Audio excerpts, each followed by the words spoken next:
오늘은 신명기 16장 보도록 하겠습니다. 12장부터 26장까지 신명기 법전이라고 할 만큼 모세가 시내산에서 받은 율법과 규례들을 강론하고 있는 내용입니다.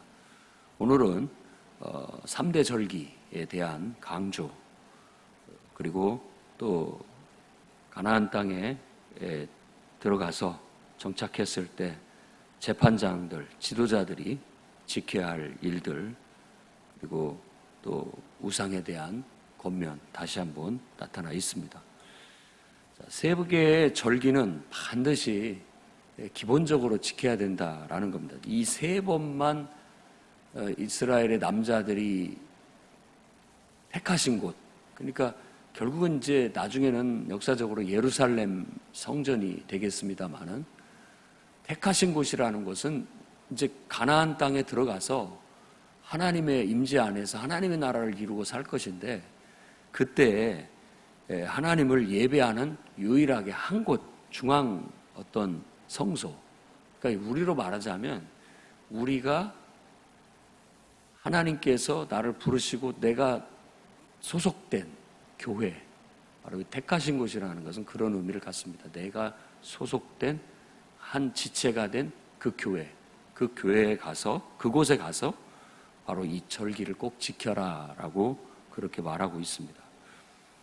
그래서 1년에 3번만 가라는 것이 아니라 이 3번은 꼭 빠져서는 안 된다라는 걸 강조하는 의미로 봐야 되겠고, 유대인들은 필요에 따라서 항상 성전을 찾아 예배를 드렸다는 것을 알 수 있습니다. 자, 맨 먼저 지킬 절기는 유월절, 아빕월이라고 그렇게 얘기를 하는데, 또 니산월이라고도 합니다. 그러니까 이런 용어의 차이는 바벨론의 역법을 따르기도 하고 이집트의 역법을 따르기도 하고, 또 이 바벨론 문화하고 이집트 문화하고 섞여서 또 가나안 문화가 새로 생기기도 했습니다. 그래서 그런 달력 이름이 다 조금씩 틀립니다. 아무튼 아빕월이라고 오늘 말하고 있는데, 양력으로 따지면 3월 중순 무렵입니다. 그러니까 우리에게 익숙한 그때의 절기는 우리 교회력으로 보면 부활절입니다. 부활절에 해당하는 그때 무렵이라고 할 수 있죠. 그래서 이 6월절을 그 달에 아비월에 바로 6월절을 지켜라 라고 했는데, 이 6월절은 바로 출애굽을 했던, 가능케 했던 기적적인 그런 날이죠. 운명의 날. 그달 10일에 양을 준비하게 하고 14일을 양을 잡아서 그 고기를 구워서 먹고 그 피를 설주와 임방에 바르게 됐을 때 죽음의 천사가 넘어가게 되어 그들이 그날 밤에 이 양고기를 먹고 그날 전부 다 그걸 남은 고기는 묻어버리고 허리에 띠를 메고 묶고 지팡이를 손에 잡고 이제 무교병을 앞으로 먹을 식량으로, 긴급 식량으로 준비를 하고 그 길을 나서게 됐던 날을 기념하는 게 바로 6월절입니다. 그래서 반드시 이 6월절, 곧 하나님께서 애굽에서 우리를 이끌어내신 그날을 기억해야 된다라고 말합니다. 이걸 우리 교회 성도들에게 적용을 해본다면, 여러분들이 예수 믿고 예수 믿게 된 결단의 날, 결단하는 날, 혹은 어떤 사람은 이제 침례받은 날, 내가 예수를 믿고 결단을 하면 그게 침례라는 의식하고 침례의 고백과 연결이 됩니다. 그래서 여러분들이 결혼기념일 지키듯이 여러분이 침례받은 날을 기억하고 그 날의 의미를 잊어서는 안 된다. 하나님을 모르고 살던 내가 어느 날 하나님께서 내 눈을 밝혀주셔서 하나님을 알게 하시고, 하나님을 알아가는 기쁨과 행복 속에, 또 하나님을 경험하고 체험하는 그런 축복 속에, 은혜 속에 살게 하신 것이 얼마나 감사한지 늘 여러분들이 평생에 여러분이 구원받은 그 구원의 기쁨과 은혜를 잊어서는 안 되는 겁니다. 그래서 우리는 구원의 기쁨과 은혜를 늘 잊지 않고 평생 사는 날 동안 기억하고 살았으면 좋겠고, 여러분들이 침례받은 날을 무의미하게 생각하지 말고 그 날을 영적으로 또 새롭게 태어나는 그리스도인으로서의 새로운 삶을 살아가는 기념일로 생각하는 것도 나름대로 의미가 있다고 생각합니다. 그래서 이 6월절은 하루, 그날 14일 저녁, 아비벌 혹은 니산월 14일 저녁 밤을 의미합니다마는, 그날 바로 그 날을 기억하면서 이 양을 잡아 제사를 드리고 그것을 구워서 먹고 그 다음날 밤에 없애버려야 되는데, 반드시 여기서도 이 새 절기에 강조하고 있는 것이 반드시 택하신 곳에 가서 해라 라고 그렇게 얘기를 합니다. 그리고 그 다음날 아침에 다시 자기 처소로 돌아가라 라고 그렇게 얘기를 하고, 7일 동안은 이제 누룩을 넣지 않은 그런 떡을 먹게 되는데, 그게 바로 무교병이라고 하는 겁니다. 고난의 떡이라고 얘기하죠. 이것은 그냥 실질적으로 따지자면은 쉽게 부패하지 않는 음식을 준비해서 급하게 그들이 출애굽을 해서 도망을 가기 위해서, 행군하기 위해서 가졌던 전투 식량과 같은 겁니다. 그러니까 이게 먹기에 썩 좋지 않고, 한마디로 말한다면 고난의 떡이에요. 고난의 떡. 그것을 일주일 동안 경험하게 했던 것이고, 마지막 날은 성회로 모여서 여호와 앞에 즐거워하고 기뻐하라라는 겁니다. 그러니까 모든 절기, 축제는 하나님과 우리와의 관계, 하나님의 역사와 관계가 있고요. 그 속에서 우리가 함께 모여 그 의미를 새기고 함께 즐거워하고 또 감사하는 그런 의미를 담고 있습니다. 그래서 우리의 모든 예배는 늘 하나님 앞에 함께 모여 즐거워하는 축제식의 예배가 되어야 마땅합니다. 부활절도 교회에 가장 즐거워하고 또 기뻐해야 할 축제 중에 하나이고, 우리는 매주 예수께서 부활하신 날이라 해서 주의 날이라 그렇게 부르면서 주님이 부활하신 날 항상 축제로 모여 함께 기뻐하고 즐거워하고 또 서로 독려하고 서로 용기를 불어넣어주고, 주님이 재림하실 때까지, 아니 우리가 부활의 몸을 얻을 때까지 이 믿음을 굳게 지키자라고 단합하는 그런 예배가, 그런 날이 바로 우리는 주의 날인 것입니다. 그래서 우리의 모임을 소홀히 생각하면 안 됩니다. 그걸 함으로써 우리는 어떤 하나님과의 우리와의 관계를 유지할 수 있고, 또 내 안에 충분히 그런 어떤 정신을 함양해서 변함없이 성실하게 하나님 앞에 살아갈 수 있게 만들어주는 것이 됩니다. 그 다음에 이 6월절 중에서도 무교절, 6월절 다음 날이라고 할 수 있는데 3일째 되는 날이 초실절이라고 다른 이제 성경에 나타나 있습니다. 첫 곡식. 그러니까 그 나라는 이제 보리가 아니라 밀을 심기 때문에 밀을 재배해서 첫 이삭, 첫 곡식을 요제로 드리는 그 날이 바로 초실절입니다. 그때로부터 계산을 해서 7주를 계산하라고 그렇게 얘기를 합니다. 그래서 77절이 되는 거예요. 7일이 한 주간이고 그것을 또 7주를 계산을 해서 77절이 돌아오게 되면 그날을 우리 오늘 말하고 있는 바로 맥추절이라고도 하고 오순절이라고도 하는 날이 돌아오게 되는 거죠. 77절이라는 것은 7주라는 의미를 갖고 있어서 77절이고, 오순절이라는 것은 50일째 되는 날 이런 뜻입니다. 오순이라는 게 10순자를 써서, 그러니까 77은 49고 그 다음 날이 50일째 되는 날이 되는 겁니다. 그리고 맥추라는 말은 우리는 보리맥자를 썼습니다마는 밀을 추수하는, 보리과, 그러니까 밀과에 해당하는 그런 것들이 그때 추수를 하게 돼 있습니다. 그래서 맥추절은 추수감사절의 의미를 담고 있는 겁니다. 이 77절은. 그래서 그날에 다들 자원하는 예물을 가지고 와서 택하신 곳에 와서 모두가 함께 즐거워하는 절기로 삼게 된 겁니다. 어떤 하나님께서 약속의 땅에 들어가게 하시고 그 땅에 정착하게 하셔서 파종하게 하시고 거기에서 또 이른 비와 늦은 비를 주셔서 땅의 소출을 거두게 하신 것에 대한 감사, 그 감사의 의미를 갖죠.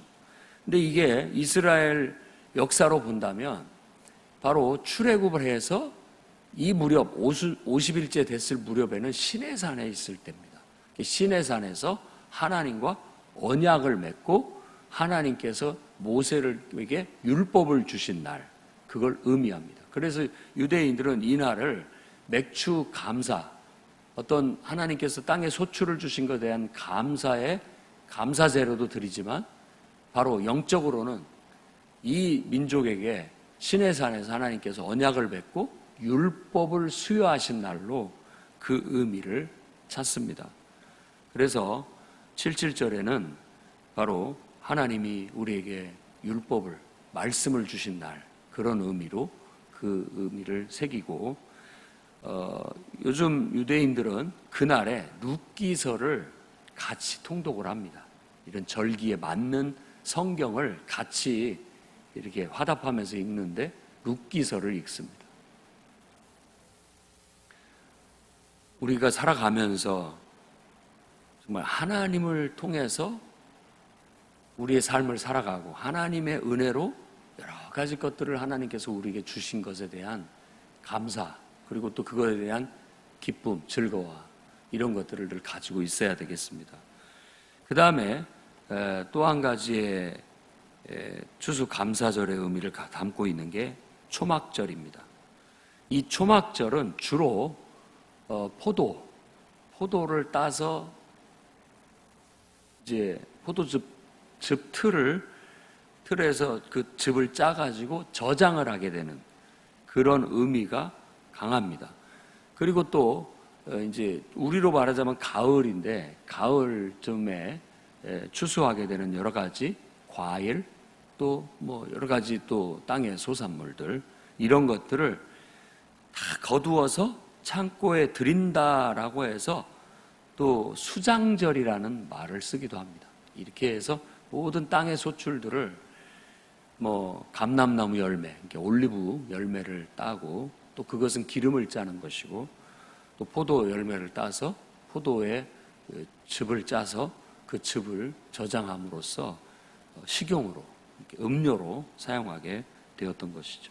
그런 것에 대해서 이게 다 드리게 된 것들을 이제 수장한다고 해서 수장절이라고도 하고, 이 초막절이라는 말은 왜 생겼느냐? 이것은 뭐냐면은 이제 하나님께서 땅의 소출을 이렇게 얻게 하셔서 이것들을 이제 다 걷어들여서 창고에 딱 드리는 것을 생각하면서, 야, 그동안 우리가 이 땅 없이, 정착할 땅 없이 떠돌던 시절, 돌아다니면서 천막 지고 떠돌던 시절들을 잊어서는 안 된다. 그러니까 지금 이렇게 우리가 머물 수 있는 집이 있고 농사 질 수 있는 땅이 있다라는 게 얼마나 감사한지를 옛날 떠돌던 시절에 나그네처럼 떠돌면서 살던 시절을 다시 한번 경험해 보면서 고마움을 느끼게 하는 그런 절기였던 겁니다. 그래서 일주일 동안 마당이나 들에다가 초막을 짓고 그런 집에서 안 자고 텐트 치고 사는 그런 의식을 거행하는 것이라 해서 초막절이다라고 그렇게 말하기도 하고, 또 풀 같은 걸로 이렇게 움막을 져서 지내니까 초막이라고도 하지만 또 천막, 그러니까 텐트를 치고 지낸다라고 해서 장막이라고 해서 장막절이라고도 하는 것입니다. 그래서 그것도 추수감사의 의미를 가지고 모두가 함께 즐거워하고 택하신 곳에서 7일 동안 절기를 지키는데, 뭐 6월절도 7일 동안 지키기 때문에 큰 절기이지만 가장 민족적으로 큰 축제가 벌어지는 날은 이 초막절이라고 할 수 있습니다. 초막절 행사가 제일 화려하고 사람들이 많이 보이고 즐거워하는 그런 축제가 되는 겁니다. 이런 식으로 바로 3번의 절기가 1년을 단위로 해서 유대인들에게는 잊을 수 없는 의미를 담은 그런 절기로 지켜지게 되는 것처럼 우리가 하나님과 더불어 동행하면서 살면서도 1년을 단위로 여러분들 나름대로도 의미 있는 절기들을 지키고 의미를 부여하고 살아가야 되겠습니다. 우리는 하나님을 예배하고 하나님 안에서 기뻐하고 즐거워하는 삶을 살아가는데 하나님을 알아가는 기쁨, 하나님을 체험하는 기쁨, 또 하나님과 동행하는 그런 어떤 기쁨, 이런 것들을 잊어서는 안 되는 겁니다. 그런 의미들을 늘 새기고 그 의미를 부여하고 그 가치를 부여하면서 여러분 나름대로 아주 가슴 충만한, 은혜 충만한 그런 삶을 살아가야 되겠습니다. 그 다음에 18절에서 20절에는 재판장들과 지도자들이 공의로 백성을 재판해야 할 것이다 라는 그 중요함을 얘기합니다. 사실 이런 것들이 어떤 사법적인 문제죠. 또 정치적인 문제이기도 합니다. 그래서 16장부터 앞으로 이제 쭉 이어지게 될 20장까지의 얘기는 바로 정치, 사법적인데 관심을 두고 또 종교적인 어떤 그런 제도들을 다시 기본적으로 잡고 가려는 그런 목적에서 주어지는 율법과 규례들이 나타나 있습니다. 재판장들과 지도자들, 모세가 혼자서 다 할 수 없어서 각 지파별로 일꾼들을 뽑아서 자기 대신 재판할 수 있도록 지도자를 세웠던 것처럼 가나안 땅에 들어가서 약속의 땅에 들어가게 되면 그 각 지파별로 이와 같이 재판장들과 지도자들을 세워서 그들이 백성들을 공의로 재판하고 다스리도록 했던 겁니다. 그때 가장 중요한 것은 바로 공의만을 따르라는 겁니다. 외모로도 뇌물에도 굽어서 판결하지 말고 오직 공의로만 재판을 해라라고 철저하게 얘기를 하는 겁니다. 사실 이게 법치주의 정신이죠. 법치주의, 법대로 한다라는 겁니다. 그것을 악용하면 법대로 하자라는 것은 사람이고 또 인정이고 어떤 이런 것들을 떠나서 그냥 법으로만 하려는 그런 냉정함을 말하는 부정적인 의미도 있습니다만은 법적으로 한다라는 말은 모두가 약속된 공정한 방식으로 해 나가자라는 그런 것과 같습니다. 그래서 기본적으로 이것이 서지 않으면 질서가 없고 혼란스러워지게 되는 거예요. 그래서 항상 지켜야 할 규칙들은 지키는 범위 내에서 살아가되 우리 그리스도인들은 이제 신약의 정신 안에서 이런 법보다도 더 위에 있는 게 은혜의 법입니다. 은혜의 법. 그러니까 은혜가 먼저고 이 은혜로 모든 것이 가능하다면 다 좋지만 은혜로 안 되고 자꾸만 더 악의적으로 나가고 못되게 나가고 말이 듣지 않고 통제가 안 따를 때 법이라는 걸 갖고 나오게 되는 겁니다. 그래서 교회는 기본적으로 항상 구원의 은혜, 하나님을 향한 기쁨, 자발적인 헌신과 충성으로 모든 것이 이루어지되 그걸로 안 될 때 최후의 수단으로 법을 쓰는 것이라는 걸 아셔야 되는 겁니다. 그래서 이 재판장들과 지도자들의 얘기들도 결국 은혜 안에서 스스로 자정적으로 서로 타협하고 서로 이해하고 해결되지 않은 다툼의 문제에 있어서는 법정까지 오게 되고 그 법정에 모여서 그 문제를 해결받게 하는, 공정하게 해결받게 하는 그런 겁니다. 그래서 너무 법을 좋아하지 마시고 은혜를 더 앞세우고 정이 안 되겠거든 그때 법을 마치 약을 쓰듯이 어쩔 수 없이 쓰는 이 도구라고 생각을 해서 나아가야 되겠습니다. 우리는 다 예수 그리스도 안에서 복음의 원리, 하나님과 은혜 안에서 하나님과 화합하여 자발적인 헌신과 충성으로 하나님의 명령에 따라 순종함으로써 얼마든지 모든 것들이 가능합니다. 그런데 그런 것이 통하지 않았을 때 최후의 수단으로 극약 처방같이 법을 들고 나와 법에 의해서 처결을 하게 되는 거예요. 그래서 이것은 별로 그렇게 썩 긍정적인 마인드는 아닌 것입니다. 그러나 어떤 공동체를 지키고 또 공동체 질서를 유지하기 위해서 기본적으로 법은 없어서는 안 될, 규칙은 또 없어서는 안 될 그런 겁니다. 은혜 시대이고 은혜로 교회가 운영되어지지만 여러분 알지 못하지만 지금 다 은혜 가운데 있기 때문에 법이 이렇게 부각되지 않을 뿐이지만 심각한 다툼과 분열이 있을 때는 반드시 법으로 해결될 수밖에 없습니다. 그런 일들이 없고 은혜로 모든 것들이 진행되어질 수 있기를 바라고 법이 선하게 우리를 치유하고 회복시키고 살리는 쪽으로 긍정적으로 쓰여질 수 있기를 항상 우리가 기도해 나가야 되겠습니다. 그 다음에 21절에서 22절 두 구절에는 하나님의 제단 곁에다가 아세라상을 세우거나 주상, 곧 우상 형상을 세우지 말라. 이것은 하나님께 대한 모독이다 라고 그렇게 말하는 것. 여호와께서 미워하시는 것이다 라고 말합니다. 공의를 거스리는 것도 하나님이 미워하시는 것이고 또 하나님을 예배하는 우리가 우리 마음속에 또 다른 우상을 가지고 있다.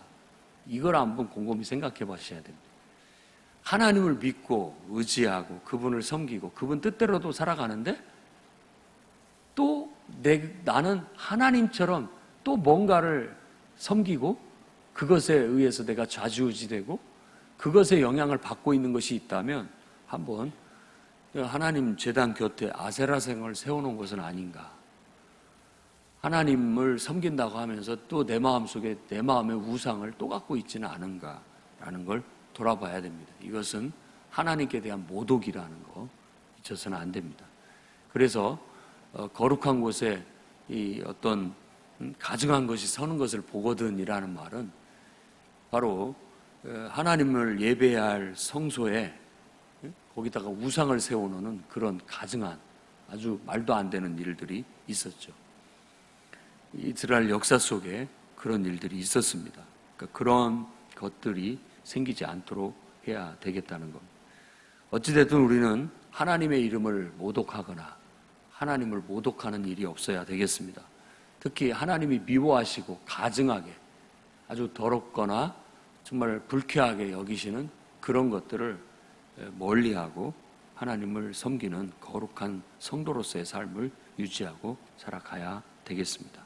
말씀을 깊이 묵상하고 오늘도 내가 실천해야 할 것이 무엇인지, 나는 하나님의 은혜 안에, 하나님의 임재 안에서 늘 의미를 찾고 늘 즐거워하고 기뻐하고 있는가, 또 항상 공의를 추구하고 있는가, 또 내 안에 행여라도 모를 나도 모르는 사이에 들어온 우상은 없는지, 내가 하나님을 모독하거나 하나님이 미워하시는 것을 행한 것은 없는지 돌아보고 여러분들이 자신을 정결케 하고 온전케 하는 그런 귀한 시간이 되기를 주의 이름으로 축원합니다. 기도하겠습니다. 자비로우신 주님,